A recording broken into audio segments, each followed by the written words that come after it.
দেখো ঠিক আছে, বংকলা দাদা ভাইয়ের বিরিয়ানি নাকি ভালো নয়। তোমরা জাস্ট একবার দেখো কত সুন্দর বিরিয়ানি, জাস্ট তোমরা একবার এসে খেয়ে দেখো, তারপরে বলবে।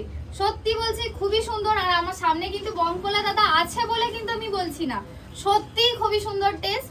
আমি খেয়েও দেখেছি, তারপরে তোমাদের সঙ্গে ভিডিওটা শেয়ার করছি।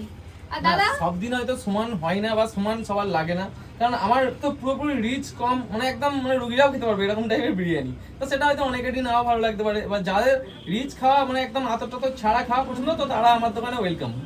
আর পূজা আজকে এসছে, অনেক দিন পরে প্রথমবার আসলাম কিন্তু দাদা ভাইয়ের দোকানে। দাদা ভাইয়ের শরীরটা খারাপ ছিল, তাই অনেকদিন দোকানটা বন্ধ ছিল, ওই জন্য আমিও আসতে পারিনি। কিন্তু তোমরা হয়তো ভাবছো দাদা ভাই দোকান বন্ধ করে দিয়েছে, একদম নয়, দোকান খোলা আছে, খালি দাদা ভাইয়ের শরীরটা খারাপ ছিল বলে দোকানটা বন্ধ ছিল। আর পূজাকে বলবো এতদূর থেকে আসার জন্য অনেক অনেক ধন্যবাদ। আর খেয়ে হনেস্ট রিভিউটা দাও, কোনটা কম না সত্যি কথা বলছি পূজা, হনেস্ট রিভিউটা দাও, সেটা খুব ভালো হবে। তাতে নুন কম ঝাল কম তো হতেই পারে খাবারে, সেটা হনেস্ট রিভিউ দাও যাতে। সত্যি বলছি খুবই ভালো লাগছে, খুবই ভালো হয়েছে। এবার প্রতিদিন তো প্রতিদিন হয়তো কিছু একটা মিস্টেক হতেই পারে, কিন্তু আজকে খুবই ভালো হয়েছে। তো চলো বাইরে কাস্টমার আছে।